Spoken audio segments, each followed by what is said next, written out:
تمہاری عورتیں تمہارے لیے بمنزلہ کھیت کے ہیں. حرث عربی میں کھیت کو کہتے ہیں. تو بمنزلہ کھیت کے ہیں.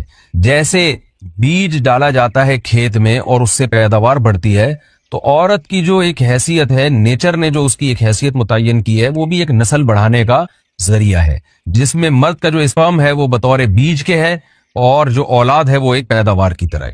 تو اللہ نے یہ یاد رکھیں، اس آیت کو نا بہت سارے غیر مسلموں نے عورت کے خلاف بہت نیگیٹیوٹی پھیلائی ہے کہ دیکھو اسلام عورت کی توہین کرتا ہے، اس کو کھیتی سے تعبیر کرتا ہے. تو کچھ لفظ کسی اور زبان میں جب وہ جاتے ہیں نا تو وہ توہین کا معنی دیتے ہیں.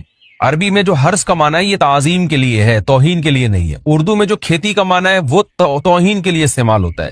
کھیتی یعنی جو پاؤں میں روندی ڈالنے والی، اور زمین جو ہے نا پاؤں میں گویا روندی، اس کو روندا جا رہا ہے. تو اس لیے اس کا اردو میں بالکل اسی طرح جو لوگ ترجمہ کر دیتے ہیں کہ عورتیں تمہاری کھیتیاں ہیں، تو یہ ترجمہ میرا خیال ہے اس لیے درست نہیں ہے کہ اردو میں اس کا مفہوم ہی چینج ہو جاتا ہے. یعنی گویا ایک عزت کے لیے جو لفظ اللہ نے استعمال کیا وہ ذلت کا ذریعہ بن جاتا ہے. تو اس لیے کسی بھی زبان میں جب ہم کسی بھی لفظ کا ترجمہ کرتے ہیں تو اس زبان کے ہمیں محاوروں کو دیکھنا چاہیے کہ اس زبان میں یہ لفظ کس معنی میں استعمال ہو رہا ہے. مثال کے طور پر ہو سکتا ہے کتا کا لفظ کسی زبان میں وفاداری کے لیے استعمال ہوتا ہو، کسی کو لوگ ڈاگ کہتے ہوں تو اس کا مقصد ہوتا ہے وفادار انسان ہے، لیکن ہمارے ہاں اردو میں گالی ہے وہ، اور آپ بولیں کہ بھئی وہ فلاں قوم ڈاگ کہتی ہے تو ہم کتا کہیں گے، تو آپ جب اس کا ترجمہ اردو میں کریں گے تو کتے سے نہیں کر سکتے. تو اسی طرح یہ عربی کا جو لفظ ہے اس میں بھی یہ چیز غور یعنی ملحوظ رہنی چاہیے. تو اس لیے اس کا ترجمہ کیا جائے گا تمہاری عورتیں تمہارے لیے پیداوار بڑھانے کا ذریعہ ہیں، نسل بڑھانے کا ذریعہ ہیں. فاتو حرثکم، تم اپنے اس نسل بڑھانے کے ذریعے کے پاس آؤ، انا شئتم، جیسے چاہو، وقدموا لانفسکم، اور اپنے نفسوں کے لیے آگے بھیجو، یعنی اولاد کی نیت سے آیا کرو زوجہ کے پاس اور آخرت کے لیے انتظام کرو، یعنی اولاد پیدا کر کے جو تاکہ دنیا اور آخرت میں تمہارے لیے، فیوچر میں تمہارے لیے کام آئے، دنیا بھی داخل ہے آخرت بھی داخل ہے. تو یہ آیت کا بھی ایک شان نزول ہے کہ صحابہ کرام تو چونکہ جو خواتین تھیں مکہ میں صدیوں سے وہ لوگ آباد تھے، ان کے سفر خاص طور پہ عورتوں کے سفر بہت ہی کم ہوا کرتے تھے.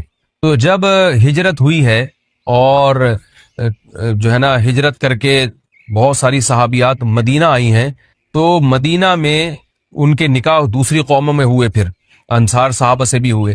تو چونکہ تقویٰ تھا ان خواتین میں، للہیت تھی، تو بعض جگہ ایسے واقعات ہوئے کہ میاں بیوی کے جو آپس کا ریلیشن ہوتا ہے، ظاہر ہے وہ ہر قوم میں اور ہر جو ہے نا شخص کا مزاج دوسرے سے مختلف ہوتا ہے.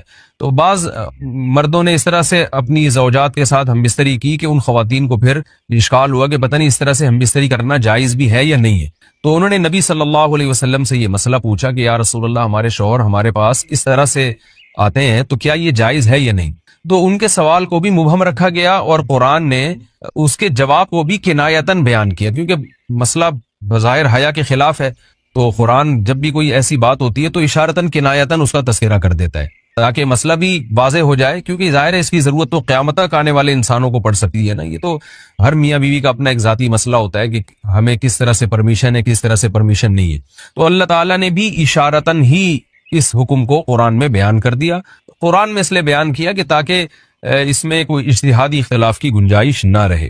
تو اللہ نے قرآن مجید میں بیان کیا، فرمائے نساؤکم حرث لکم، تمہاری جو ازواج ہیں، تمہاری جو بیویاں ہیں، وہ تمہارے لیے بمنزلہ کھیت ہیں.